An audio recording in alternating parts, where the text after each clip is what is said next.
What's up guys, Carl Paoli here with Freestyle Connection. We're talking about the CrossFit Games Open that kicked off last night, 15.1 plus an extra 15.1A. That's the gangster sign they're using these days.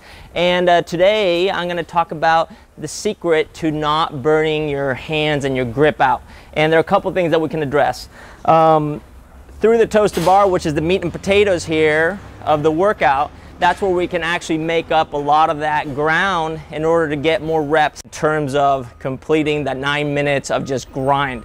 And I've talked about this a lot. What does it mean to hold on to the bar and yet stay relaxed? And how can we make that movement not just be efficient in terms of getting repetitions, but also making it look good? So let's head over here, talk about the grip and what we're looking at here. The first thing we want to do in order to be able to have an active shoulder, which means that we have a shoulder that's engaged and ready to move. What we want to do is we want to get that pinky knuckle over the bar. I know that this pinky knuckle concept almost sounds like, hey, I pinched my hands, I'm gonna tear my hand. If you are forming proper toes to bar efficiently and you're moving nice and fluid, that grip should not have to reset and you won't have to feel that pinch and that friction that causes you to tear. So the first thing we wanna do is get that pinky knuckle as high as we can. Now, yeah, as I hang, that pinky knuckle may drop down a little bit. That's okay, as long as your first setup, when you jump up, every time you reset, you get that pinky knuckle up.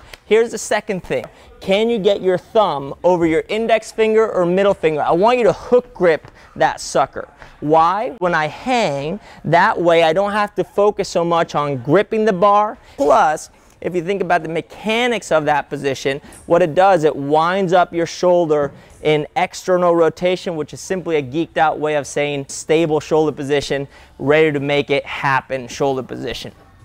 Now, here's the deal. We have this bar, which is one size, and we have a bunch of you guys out there with different size hands. Here's the deal. If you can't get your thumb over your index finger and middle finger, what we're looking at here is this, just a little tip of the finger holding, and that will be kind of uncomfortable. So for most females, and this is not something I recommend all the time because we want to be able to hold on to the bar, it may actually be more comfortable to go thumb over. I may not want to do that right away, but eventually that thumb over is going to help you maintain and save some grip, as long as that pinky knuckle is still up. If that pinky knuckle is low and we have the thumb over, that's going to be bad news and potentially me slipping off the bar. So be careful with that. Now, efficiency for the toes to bar, when we're hanging, I don't want to hang with my hands too wide. I want to try to get my hands right above my shoulders. Why is that? Well, this angle here, what that will cause,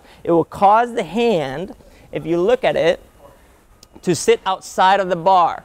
I want that hand to be around the bar. So hand over the shoulder is important. If it's a little too wide, notice how the hand goes out of the bar, and now the pinky knuckle is no longer there. So that grip is important. Another thing I want you to think about is when you're hanging, I want you to try to allow your shoulders to relax a little bit. Now, I'm not saying dead weight on the shoulders, but just let them hang. The reason I want them hanging is because when you start kipping, you want the shoulder to be moving. We don't want to be stiff.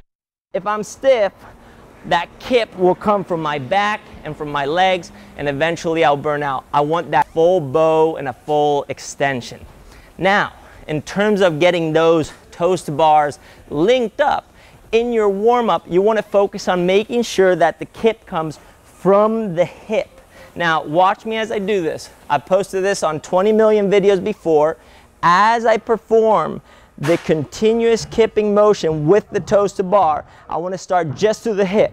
I'm kipping, just the hip, just the hip. Eventually, as I start reaching a little higher with that hip flexion, my toes will get closer to the bar. Now, if you haven't practiced like this, your toes to bar during your training, it's going to be hard to do this in the workout. But it's a recommendation in terms of your warm-up and getting in there and making sure that that skill carries over.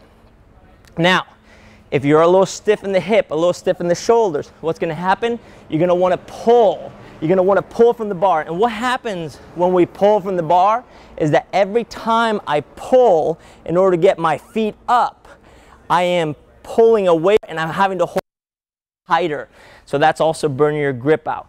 So remember, stay relaxed. Make sure that the kip comes from the entire body, that the toes to bar comes from the hip. That hip flexion is important, and that you minimize the pulling of the arms. Now, last thing I want to tell you, and this one is tricky, is as you perform the toe to bar, try to not shoot your head back. Try to not look at the bar. Notice what happened. As soon as I looked at the bar,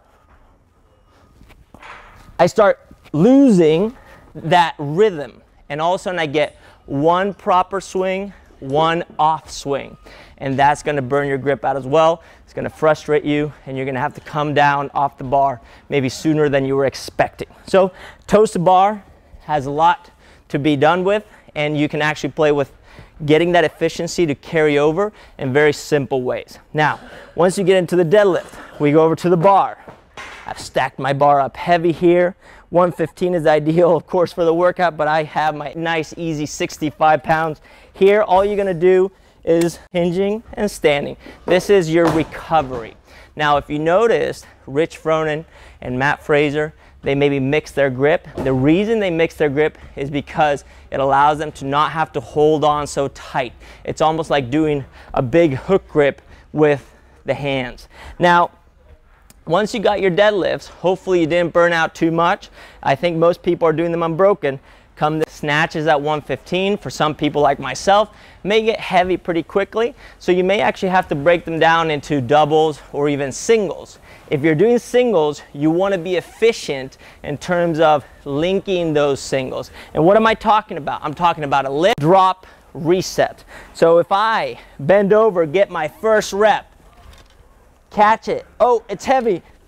I need to drop that weight. Here's the important part about this in terms of efficiency. I don't want to see multiple movements to get into the snatch. I want to see one movement. So I don't want to see you guys bend over first, grab the bar, set up, get tight, and then pull. What I would like to see is this. Step up to the bar and squat into it, grab the bar right away into your snatch. And you should listen to me because I'm an expert weightlifter. Not.